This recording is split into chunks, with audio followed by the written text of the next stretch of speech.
And did you say it is? Lisa was supposed to be here. Okay. I mean, she told me at the fish fry she was coming.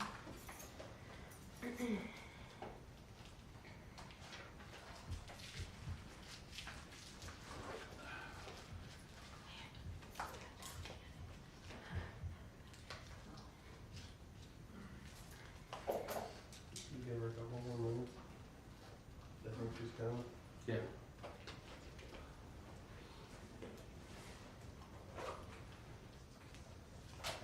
I didn't hear from her today. Oh, well.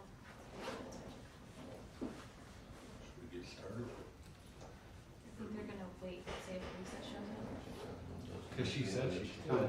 She did. That was Need At a the week fish and a half ago. At the fish fry. I sent a reminder this morning.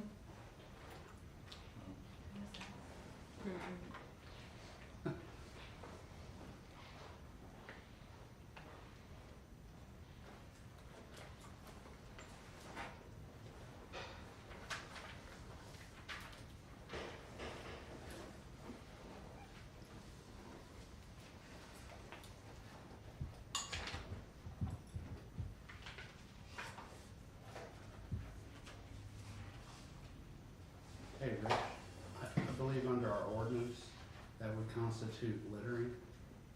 If you're letting the grass go out in the street and you're not doing anything about it. Cause you're supposed to put things in the receptacle to stop them from going on the sidewalks or public rights of way. Or drains. Yeah, or drains or anything else.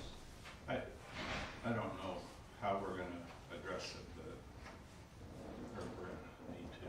Well, you know whose grass it is if it's on the road by their No, house. I just passed three in my neighborhood, they're on Great Fox from my house to John Street. And that's why I asked him if we had an ordinance against it, and I agree, I think we need to address it. Mhm.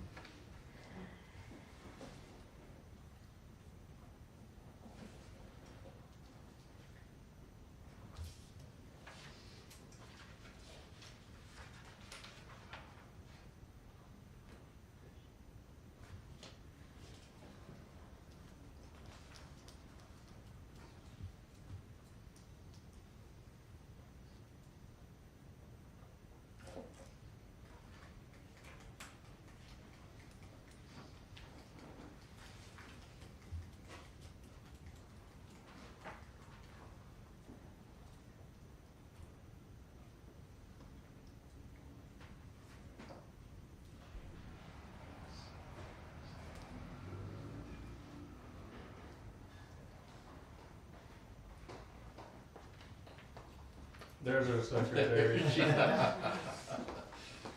are you? Late. Oh, isn't that life, right? Not good otherwise. How are you? Good.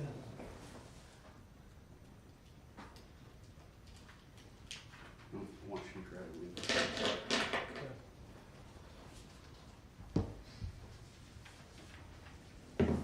These aren't on, are they? Yeah, the green lights should be on if you're gonna You speed. turn them all on or? I mean, That's fine. is yours on? Yes. And he did set it on. Good to go. Yes. I'll start the meeting, call to order. Attendance, Lisa, Yep. Sean, Tyler, Yes.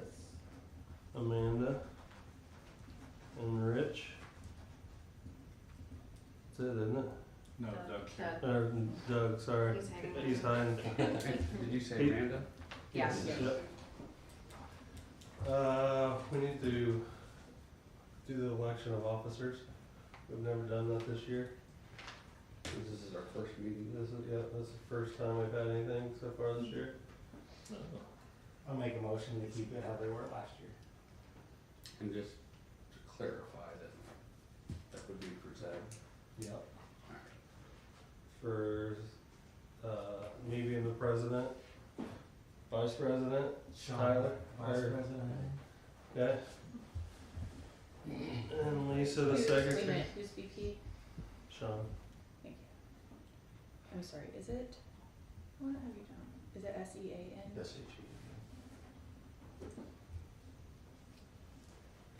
What are you, Tyler? Just Tyler. Just Tyler. And we got a motion, and then you would need a second and a vote. Second motion.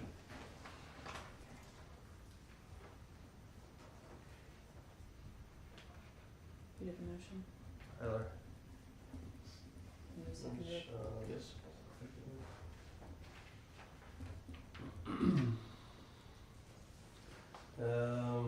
Did everybody look at the minutes from last time? I know. We need to vote. Oh, all in favor? Aye. Aye. All opposed, nay.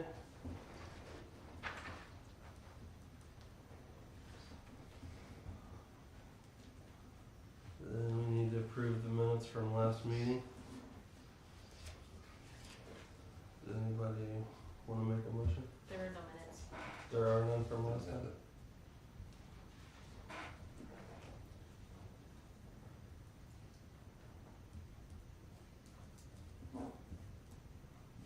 So we had no old business. Ready for new business? Yes. I think it's, tell us what you got. All right. I apologize for gathering you all here this evening. Seems like a pretty light year so far. So what we are here for this evening is presenting and then a recommendation on the Arcadia 2026 comprehensive plan. This is a project that started around this time last year, I would say, where, you know, Rich and Jennifer kind of sat down and it decided it was time that Arcadia had with the new developments that we've had recently in town, with what's going on with 31, what's going on with Cicero, kind of everything in Hamilton County tracking north, the big changes. Time that Arcadia had basically a new vision for the future. Not only a vision for how we want to grow and develop in the future, but also what we need to preserve. You know, what are the quality of life aspects that are really important for a small town such as Arcadia, and what brings people here and what makes people, you know, want to stay here in the future. Over, you know, the last, I'll say 12 months or so, we went through a series of public engagement exercises, you know, both with a dedicated steering committee, which we had council members that were part of, also a series, we had a workshop at the Fall Festival last year, we had an open house in one room over maybe 2 months ago now at this point, and then also last year a series of focus group meetings where we met not only with residents of town, but also other staff, business owners, you know, people of that nature. What the document here is the culmination of that. I just kind of wanted to go quickly over maybe how it's laid out, and then really get into what's going to be important for you all with this plan, how you're going to use it in the future. And then maybe just hit on a few of the specific goals, strategies, and things that are in there that were identified throughout the engagement process. So yes, this wasn't something, I guess I should one step back. My name is Alec Porman. I'm a project manager at HWC Engineering. The long vision planning is what I do in the past going on 10 years or so now. Behind me is Amy Segal. She is another planner with HWC and has been part of this process throughout the past 12 months or so here. Quickly getting in. So this plan is laid out in 7 different chapters or 7 different sections. The first 3 are really the introduction to the document, you know, plan introductions, like what is a comprehensive plan, right? You know, that's not a term really that the average resident might hear ever, or, you know the importance of them. Get into a little bit of the existing conditions in the second chapter, right? We really had to take a look at where Arcadia stands right now, not only in terms of, you know, what our demographics look like, or, you know, what's our current development look like, you know, but also, you know, where are people working, you know, how many people are coming into town, like what's the state of roads, you know, what's been developed recently, or what, you know, what's maybe in that state of disrepair that we need to focus on in the future.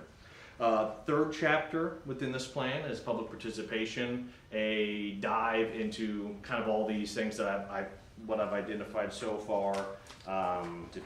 Let's see, it kind of breaks it down in terms of, here's some specific things we heard from our steering committee meeting in March, or here's some specific things we heard from the focus groups. And then also kind of in front of that has a key findings on those major topics that we heard throughout engagement throughout the plan. This isn't a document that Amy and I simply developed by ourselves back in the office. All the goals, the future land use map, kind of everything in here is based on something that we heard throughout engagement. It's all grounded in what we've heard. And of course, it's a little bit of, our professional on how things maybe should look or how they should be put together. But the critical things within this plan are kind of based off these key findings. Throughout the process, I think really the one that stood out the most, either through the workshop, through the fall festival, the open house, focus group meetings, is really how do we maintain small town identity while understanding that we're going to have to manage growth in the future. The subdivision to the south, that was first one in a while. Certainly probably wouldn't be the last time that something's going to be brought before you all, before the council, and have to make those decisions. So, how can we allow those while still maintaining the small town feel, small town character that kind of brings people to Arcadia and why we want to stay here. Infrastructure capacity concerns, stormwater and drainage, certainly big this past week, and how we manage that. And for better, for worse, it's out of our hands a little bit in Arcadia here, where some of the flooding issues, right, it's a lot on the county and kind of things spilling over from that. Downtown Main Street revitalization was one of those big topics. Housing diversity, I think that's kind of a new thing we're hearing. It's not just we need more housing, but is it patio homes for people wanting to retire or downsize? Is it duplex or quadplexes for renter options, or is it an actual larger complex where apartments and things like that stuff? So kind of diversifying housing. Transportation, connectivity, mobility improvements, not only for vehicles, but also for pedestrians, the sidewalks, trail connections going into the future. Arcadia is certainly a unique being right off 19, but also between 31, and then all of a sudden last year that the kink of things where 266 now is now gone. So what's the new way that we're going to go to 31, or do we have to go and sit at the intersection in Cicero, or can we start working with the rest of Jackson Township and the county to kind of devise a better way to get around? Parks, recreation, community amenities, economic development, local business growth. Some of the business owners we had in here were people from the industrial park to the south, or on Main Street, and just keeping people here, and then kind of hearing the idea that look, we have the ability where people are wanting to kind of get out of Noblesville or the Westfields or Avons and things like that, and here's kind of a new destination. If you need maybe just a little bit of space, how can we start pushing that forward? We can kind of be that destination here in Arcadia. Civic capacity, engagement, community pride came up quite often, and then also that final one, just understanding that there's regional growth pressures all throughout Hamilton County. We wrapped up a plan last year, or actually beginning of this year, in Sheridan.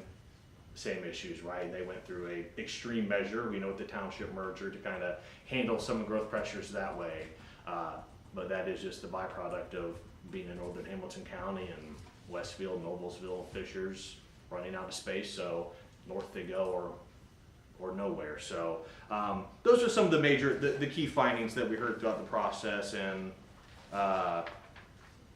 certainly those are in here as well. It explained a little more. The next chapters, these are where we're going to get into the I'll say topic chapters, but the actual implementation and goals and strategies of what was created through that public engagement, and with the steering committee and kind of focus group meetings as well. For Plan Commission and council, but really the most critical, if there is one item to look in when zoning changes or requests or development proposals come before you, is going to be in this managing our growth. Right, this is the chapter that's going to hold the future land use map. which is, one of those main tools that if someone does come before you all with a proposal, with zoning change request, something of that nature, this map here is gonna be one of those first things that we're looking at, saying, okay, well, you come before us, let's just say residential subdivision. We're looking at this map first off just to make sure that, that is a use that, we identify through this process and being in a location where that does fit. And then kind of being able to take it that next step farther and, okay, well, maybe it does fit the map, but does it fit the rest of these goals and the rest of the visions that we have for Arcadia, right? Does that development of any kind of progress what we think is our future of development and our future of, the businesses and the residential uses that we want here. Along with this map, there are accompanying descriptions of what each land use kind of type is in there, whether that be, single family residential, mixed density. It gives kind of a brief description, some primary uses, secondary uses, additional notes like, for if there is a multi-family kind of development comes in, it's, look, these areas, they need to be well connected. They've got to be connected with pedestrian facilities. It's got to be well connected to a roadway network. Just smaller tools that kind of let you better judge a development that might come in, and then kind of on the back half of that, kind of being able to work back and forth on saying, well, look, we kind of like that product, but we kind of have some ideas of what we would like to be in this area, so maybe let's work together to kind of come to terms with something that's a little more focused for Arcadia. I will say, critical note for if people do have questions or have this plan and come before Planning Commission or council and say, well, if I'm looking at this, why in the world is, my property all of a sudden like orange on here, all of a sudden red on here, like what's that about? Like, is that changing what I'm doing? This is not a zoning map. If this is, if a different land use is on here than what is currently zoned, that does not mean that they have to change their zoning. It does not affect their property whatsoever. It is just saying that if they do want to change something in the future, if they do want to come in and ask for rezone or to develop something, then that's when we would start looking at what's within this plan to be able to make a judgment and a decision later on. So that is one point of confusion that maybe you'll hear some people come and ask for, but yes, it does look like a zoning map. Yes, there are the colors and different kinds of residential and commercial on there. But until you as a property owner want to make a change to your property, then this, whatever it is today, is what it's going to be tomorrow and into the future, unless we want to make that change.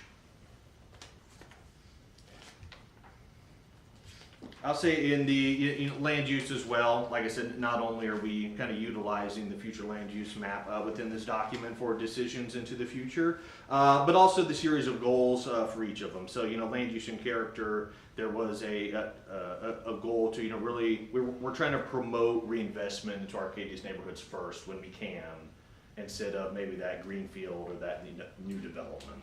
Or is it, we're trying to direct growth towards those vacant, underutilized properties to strengthen existing neighborhoods, maintaining what we have first, and then once we're able to invest in those, build those up, then we can start looking outside where it happens, where that is possible. Other things in here besides the land use and character, we have a goals dedicated to housing. Kind of like I said earlier, this is looking at the diverse types of housing. Price points, different products for people that do want to age in place here. High school students that, can't quite buy that first home, but still want to live where they grew up and want to, continue to work here or live here and then commute elsewhere for work. Also in this one, getting to economic development. So there's a lot of ways we can go about this, but, I think what we heard back from a community is, look, we're trying to focus on that locally oriented economy. We're trying to support what's already on Main Street, what's in our business park, and grow those out, right? We don't need to be, the next Westfield or the next, the big box haven, but we're really trying to focus on recruiting the businesses that align with, not only our scale and character and the market demand here, but those that we think can support Arcadia into the future and have the same vision that we do for what a small town should be. Fifth chapter, strengthening our foundations. You know, this is going to get to transportation, utilities, and a little more the built environment for the community. There's a transportation map on page 63 that kind of gets into both the existing functional classifications for your roads, which is only 2 that have those in town, be 266 and then 19, which we don't have any control over because it's in DOT. But then this also looks at, you know, where's the sidewalk gaps existing in town? You know, where do they exist? You know, where in the future should we maybe start filling them in a little bit? And then also calls out some specific intersections that were mentioned frequently throughout engagement on, you know, if there are projects into the future, we're doing roadway things, hey, here's the intersection we heard from people where they're having the most issues, or, you know, what they feel to be the most unsafe, even if there isn't the crashes to support there to back that up. And then also there's going to be a proposed upgrades to the functional class, and I believe this would then have to go to the county for their plans, but the idea that functional classifications are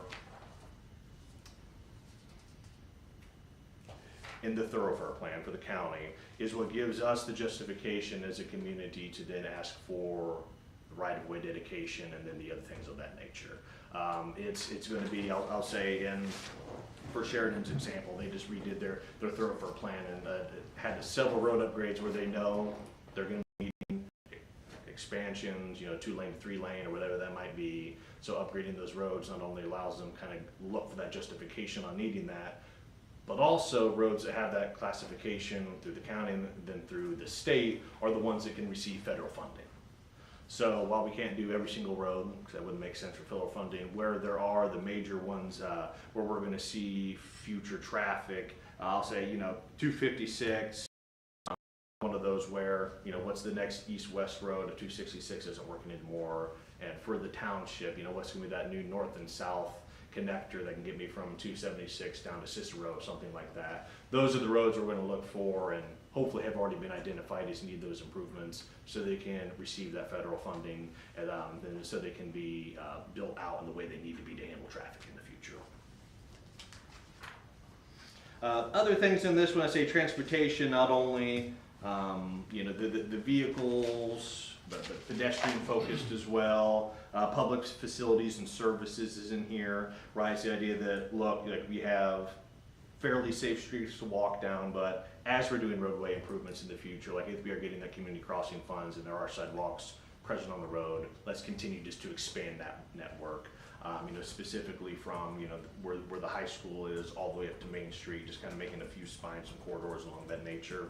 And then just continuing planning for the water and wastewater facility expansion. I know that water was recently expanded upon, but if new development is to occur, we just need to be able to make sure that our current facilities can be able to handle that and is adequate for that.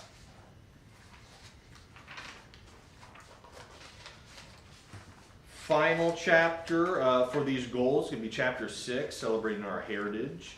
This one really focuses more on, I'll say, the fun stuff, right? It is the stuff that's a little more exciting to take to the community can kind of get behind. You know, it's the community building. That's, you know, how do we continually support Main Street? Is it, you know, through the creation of or the recreation of a Main Street organization in town or local chamber, so we can start really supporting the current event planning that goes on here and be able to continue that into the future?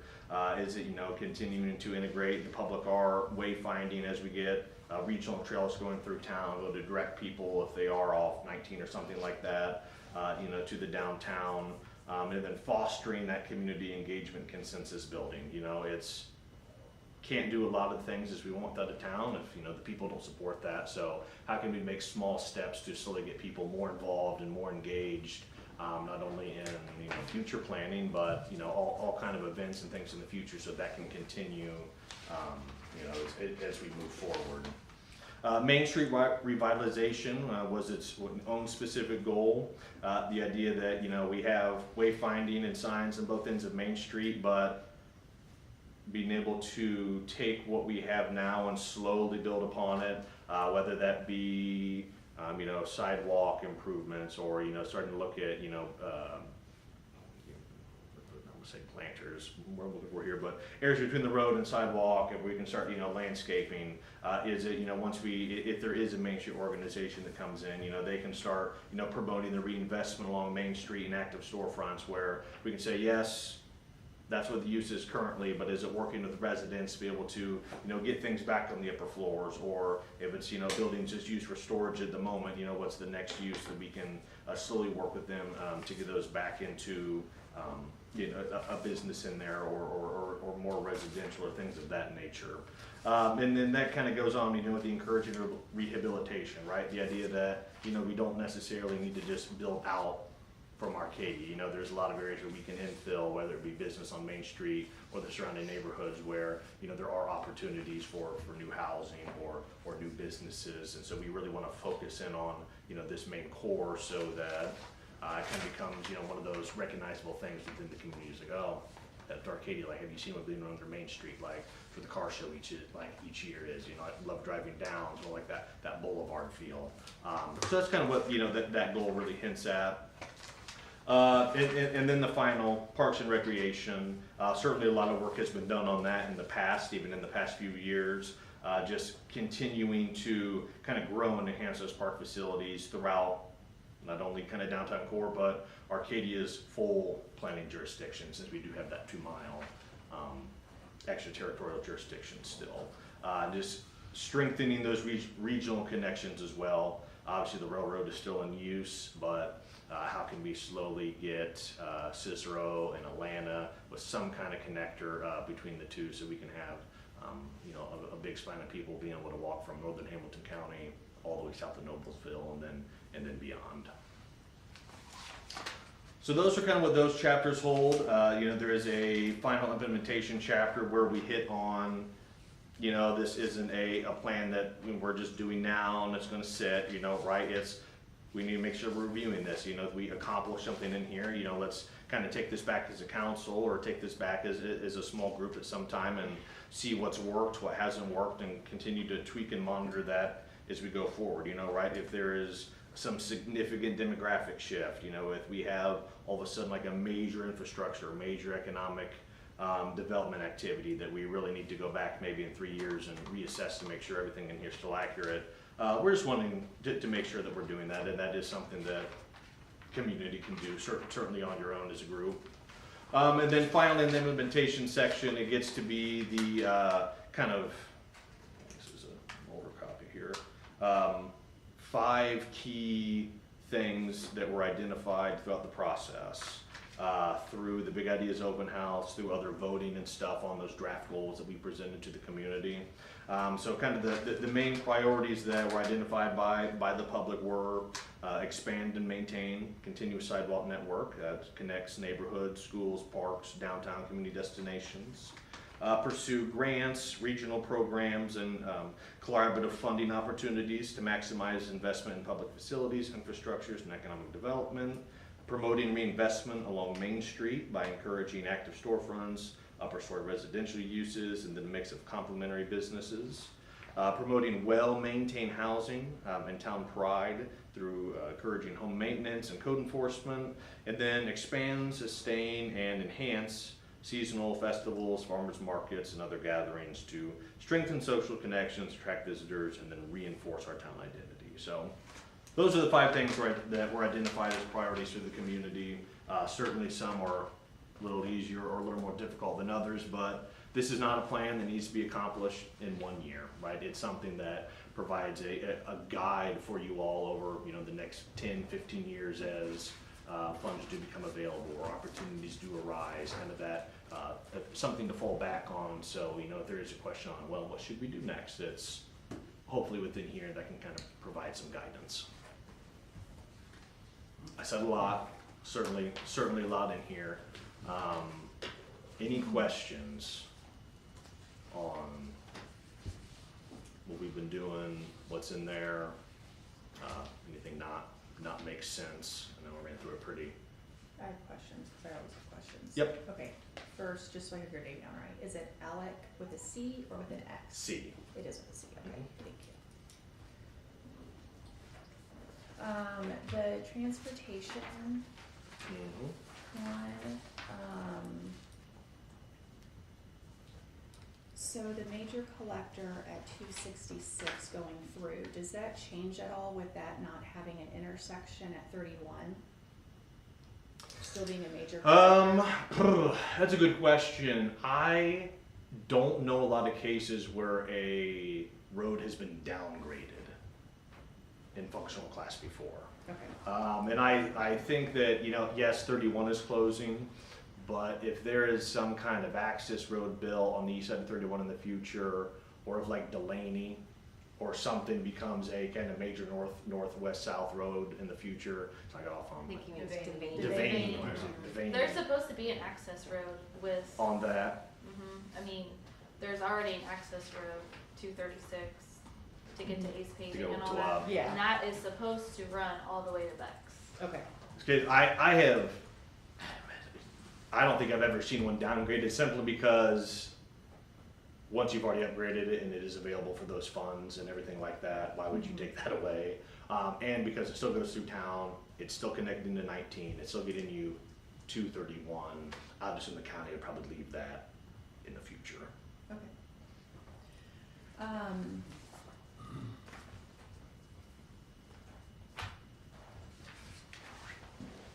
And then you had mentioned that the land plan or whatever it's Mhm. called. Yep, future land use map. Yeah, it's not zoning, but Correct. it does reference that on page 54 to review and update zoning and subdivision ordinances. Oh, to yes, align. yes. So how So, does that work? something that so Arcadia manages, you have your own zoning and plan commission, you have the extraterritorial jurisdiction where you can influence those decisions. In order to have zoning in Indiana, you have to have a comprehensive plan in place. Now, some of them are as simple as, a statement of land use goals and objectives on this is what we would like to do, and that's the basis for it. But, it's certainly our practice that having the map that goes along with that is your justification for being able to not only have zoning, but update your zoning so that it matches the vision that's within the comp plan. Just an example, if for some reason we didn't allow in town, bicycle storage, something silly like that. But within the comp plan, we were like, oh wow, we'd really like this type of land use here. We think this would really fit the community well. Then that's kind of that justification for saying, well, now we need to go through and update our current zoning and subdivision ordinances. So, because that is the tool that we can use to implement the goals and objectives within this plan. It's good practice, and I think Cicero maybe just went through the same thing where if there were gaps or deficiencies maybe that you saw, or like, well, man, that we talked about that particular land use, and that's not in our zoning right now, so how can we kind of enforce that or go for that? Then that would be kind of that decision to then go in and then update things later on. So updating the comprehensive plan or updating the zoning first? Well, I guess comp plan comes first, and then that's kind of your justification to then update and basis to update zoning, subdivision, those items in the future. Okay, so one of them that you have is the employment flex, Mm-hmm. and that currently is agriculture land. Mm-hmm. And that butts up actually to the new subdivision, so. Yes. While I realize that there's some spaces next to it, and this is in mine's printed in black and white, so I can't see. Nope, you're good. Here. Right, so those are also purple Mm-hmm. with the employment flex. This area here, from a subdivision standpoint, does that really make sense to keep that employment flex? Or if it's going to shift to something, to do it as single-family residential, so you're keeping in line with what's there in the subdivision? We kind of flip-flop back and forth on that a little bit. I think we ultimately decided to go with the employment flex strictly because as the current industrial park fills in, and then as the stuff to the east where Thomas Docks and everything is, where that's already pretty full, if there is a logical area within Arcadia where we can expand those uses with minimal intrusions on other land uses, that's gonna be the place for it. Now, like I said earlier, you know, that is current farmland. It could never change ownership and it could stay farmland, or they could decide to do something else, in the future. Just said, That would certainly be fine, but throughout the process, that area was identified for, you know, more than something on 19, or, you know, taking it elsewhere where it wouldn't fit because there weren't those uses already present directly adjacent to it. That's kind of why that was determined that would be the place for it. That is in one of those situations where if someone is coming in, looking at, you know, our zoning subdivision controls, and say, well, look, we have this as industrial, yes, there's stuff to the south. That is then where the back and forth would be on, well, we have particular setbacks you guys are gonna have to do in these areas. Like if you wanna rezone, we're gonna have to do setbacks in here, or we're gonna have to have, you know, the buffers or whatever that might be. At the end of the day, if a fantastic residential development comes in that is going to, everyone loves, like there's nothing bad can be said about it, and they are looking for that area.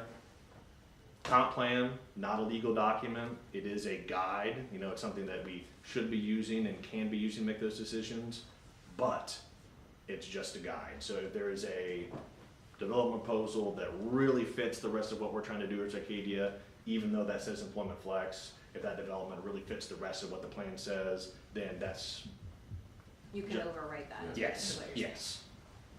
and it's the end of the day, so I'm sorry. You're right. I think you probably already said this, but if this is guiding zoning, Mhm. and zoning has that as employment flex, then how, Well, the zoning is agriculture right now, if I had to guess, Yeah. that's what it'd be. So, until they decide to change the zoning on it, if a property owner comes to you guys and wants to change that, or they want to develop something themselves, then this map means nothing if they don't want to do anything with it. It can remain zoned as agriculture, And then other than that, it's just a guide. yes. It's Right. not a Yeah, have to. Yes, Yeah. so like there'll be cases where people will maybe, they'll be like, well, you put purple on here, you gonna like rezone my property? No, not, yes, not unless you as a property owner wanna come through and ask for that change. You are Okay. not impacted by this map at all unless you wanna make, could, yes. I appreciate your opinion, Yeah. but from an attorney perspective, can that zoning change there without the owners requesting that change? The town council and the planning commission could change it without them approving it. Now, I can't think of an instance the town's ever done that, but they have that authority if they wanted to. Now, even if let's say they did that, that owner doesn't have to sell that property or stop what they're doing. If they're using it as a residence and they say industrial, that owner is grandfathered in, basically. That's called Right. legal non-conforming, and they could do that till the end of time, as Right. long as they kept doing it. So if there's an area that is zoned like a flex and there's multiple landowners in that area, Mhm. one could decide to do it and the others could Yep. decide not to. Yep. So it would just be, And we try to not do this, like show parcels on here for that reason, right? People Right. really want to get to the nitty gritty. Yeah. But yes, if that particular owner wants to come and say, hey, I like the idea, I think I can get a good price on land if I sell it like that, I have someone lined up, and the parcel next to them was like, well, that's not what I want to do, then, you know, at that point, that's, And another reason we wouldn't usually rezone in advance, rezoning gives you negotiating power. So a developer shows up and it's zoned ag, they can't build. They'd have to go through a process and work out a deal, and only if they got something that was acceptable. We're free to say no for any reason. And so that gives the town a lot of leverage, and so you usually will leave it until a specific project comes up that you decide this is what I want to do. I'd say on the other side, if a development came to that area that we just do not like, it doesn't fit, whatever reason, that's then your justification to say no, saying, hey, we think industrial employment flex is the correct thing there, and we don't think that fits, you know, our idea for what our neighborhoods need to be. Then that's, on the other hand, your justification to say, no, that's not something we want here, deny that, or maybe they can come back and make substantial changes, something later on. like you said, the rezoning and then utilities are really your strong tools on being able to influence and control the growth around here. All within the 2 mile radius, maybe not utilities to that extent, but certainly the land use changes. Are there different things that are, different authorities given to the town based on the comprehensive plan in terms of, eminent domain and how things are categorized? Eminent domain is based on needing something for a public use. And so like, we need a site for a water plant, or we need land for a park. And that's not really based on the land use. Now, if we had land in there that was marked new for institutional, I suppose you could in theory go there, but we're not required to follow zoning for that.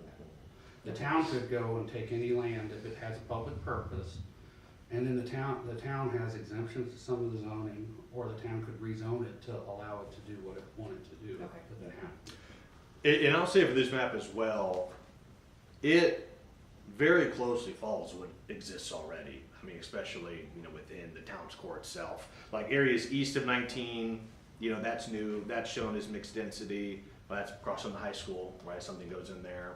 Housing's probably what they would like to see. Areas to the north and west kind of have that single family, but with very few small exceptions, it's what the land use is today is what is represented on this map. And Mr. Colb's his description, we have not identified any areas in here as for future new land uses for parks, open space, or institutional, strictly because we don't want to be in the business of putting an institutional use on someone's private land, kind of saying, well, we're trying to get that eventually, or you can't sell that to a private, institution, develop something there because we want it to be institutional. So that is something that's the two items that aren't present outside their existing form, strictly for that reason, because we don't want to take people's ability to do what they want away, especially if it's farmland. What's the advantage of keeping land that is ag currently and keeping the comprehensive plan aligned with that? What's the drawback to that? You mean why we have agriculture still as a land use on here? Right, so two specifically have been, I'm sure others have, but I know of at least two that have been reclassified. So what's the advantage? Why, or I guess what's the disadvantage to keeping it as ag? Oh, I see what you mean. So why have we, if it is ag today, why have Right. we changed it? Because that's what's in here about actually keeping ag land ag. So Yes. intended to preserve actively farm productive agriculture land. For that ag one, since if we were just looking at areas incorporated or immediately adjacent to town, it's my professional opinion that we shouldn't be showing ag for areas within Arcadia or areas we know that are going to go in the future. Arcadia, however, since you are looking at the whole 2 mile jurisdiction, something way west of here in 260, like that's not going to be an intense use in the future. We're going to leave everything as kind of ag then, because if someone wants to come in and they're, I don't know, man, off of 261st and whatever over there, they say, hey, we want to put in a farmhouse. Okay, well, you're an ag, that's ag zone, like that means nothing really for what we're doing, so go ahead, we're leaving it that is. On the flip side, I'll say, especially areas east of 19, kind of at 19 and Main Street, where those are ag now, those are locations that, when we as a group are looking at, or what we've seen in surrounding communities, okay, we have an intersection of a major highway. In the future, if that's going to change to anything, if it's a more kind of retail use, if it's a commercial use, if it's in residential use, we want to target those areas on this map so we have a place to put them in the future. Like, we don't want some weird commercial going on the far west side of the town, because that's mainly ag, or maybe get into floodplain over there. We want to keep that along a corridor that we know is going to have good access. We know people are going to get to it, it kind of can be next up if we do have someone coming in that's wanting to look for a property to purchase or something like that. That's kind of the reason when we are changing one of those land uses, kind of get back to your question, it's especially in Hamilton County's case, if we know that something is coming in the future, we want to make sure that we have an adequate spot to say, hey, this is where that type of development could go if it is something that, you know, they're coming before you and asking about. Like if we can keep residential uses immediately adjacent to town, immediately adjacent to 19, you know, things going in, you know, next to the park or the ball fields, that's where we want to focus, so we don't want it. You're trying to Expand control it your out. growth. Yes. Yeah, you don't want a random subdivision of debating in like 266. Yeah. Like they're in an island off there by themselves, if you don't want.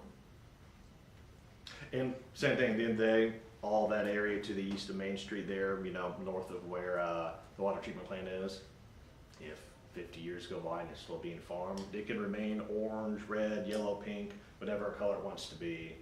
But until they decide to make a conscious effort to sell it, rezone it, or develop it themselves, it remains whatever zoning it currently is, whatever land use currently And is. really, it's just a suggestion. We have the final Yes, say. yes. Like I said, something fantastic comes in, it doesn't match the color, we want that something fantastic to come in. So that, yeah, like she said, she's right, it's a suggestion and a guide that we should be using, but there's If this those, came, this would be the ideal place to put it, but Yes. that doesn't mean you have to put it there, Yes. and you can put other things there. Yeah. Well, and even if it matches the color, you can decide this project is not the one. Yeah. Right, it doesn't So fit we're not us. gonna rezone it, we'll Yeah. leave it ag. Yeah. Because this is not zoning. Correct. yes, I always, in my head, I think the comp plan is aspirational, whereas your zoning map and ordinance is the law.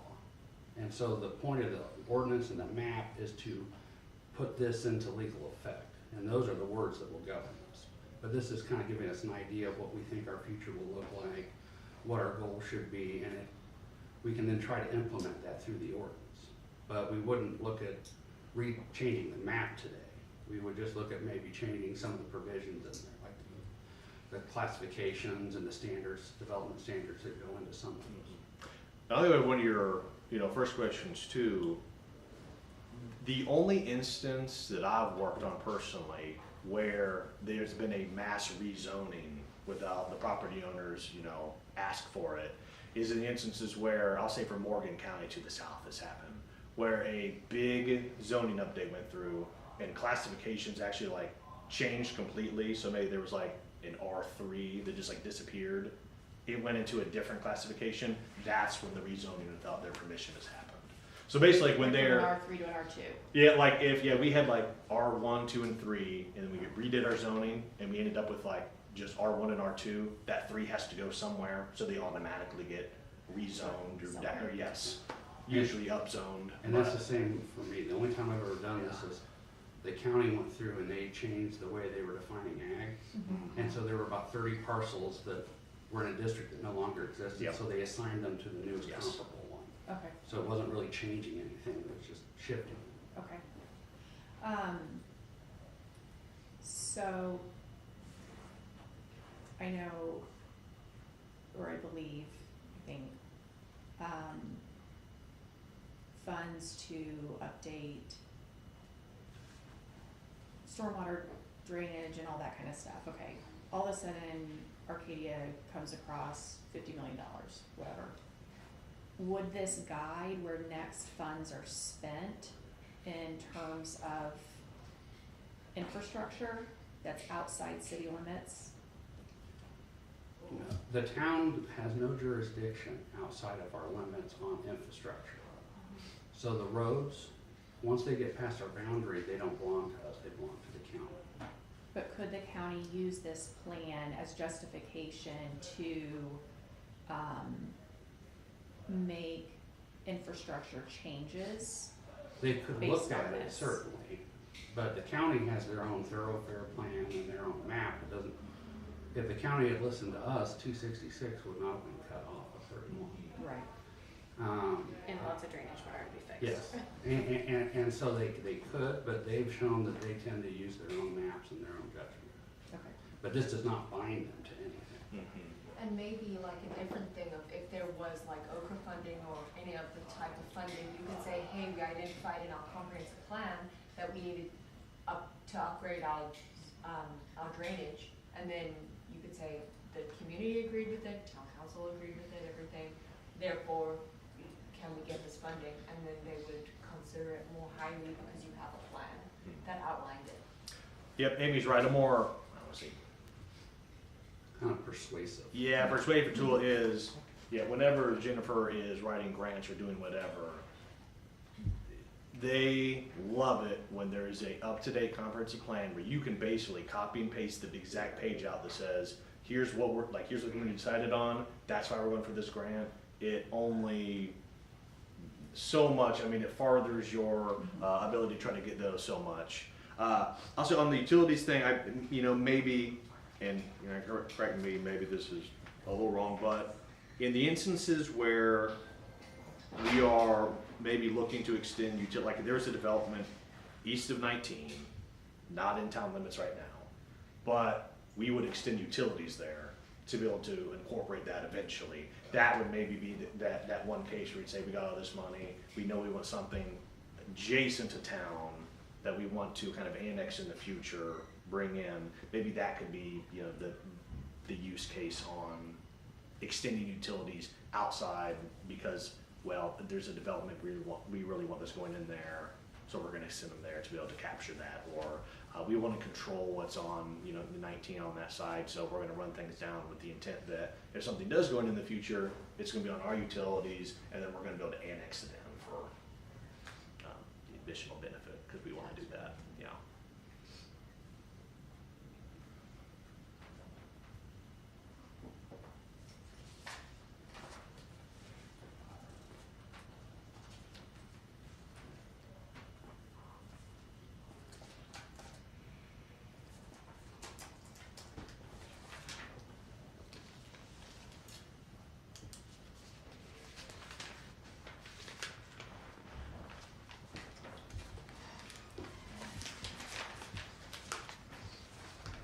Questions? Or does it all make perfect sense? It's okay if it doesn't.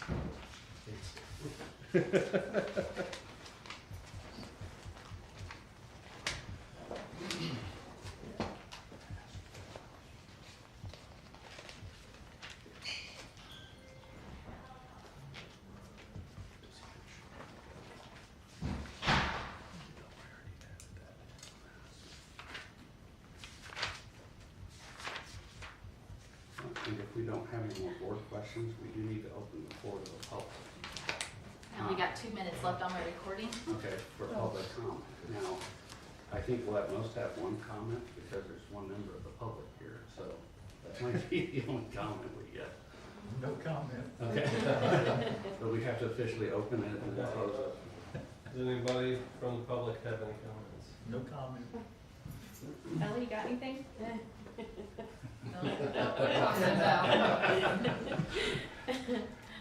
Oh, your mom can Yeah, your fill mom you in on the way can tell home. Because she knows what she's talking about.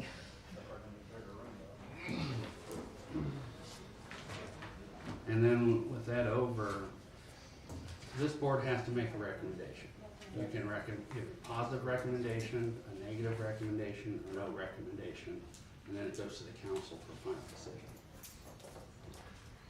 And I would say also the recommendation, if there is, if there's something that there is, commas out of place, if there's like minor things you need to change, those will be made, right? It isn't, whatever's in here right now, no more changes. Because even if we recommend that it goes to the town board before anything is. Yeah, and they could decide, hey, let's change this language or whatever, as long as it's not I'll say substantial change, so it's more, making edits and coming back for another public hearing. Minor things will be, they'll be taken care of, so. Like numbering on this last page, so it's an update. So, so anything can go into the flex use, the flex employment space, if that landowner would decide to sell, and then they could ask for whatever zoning they're selling to. Is that Yes. right? Yeah. Or any, I mean, I say, Correct. I say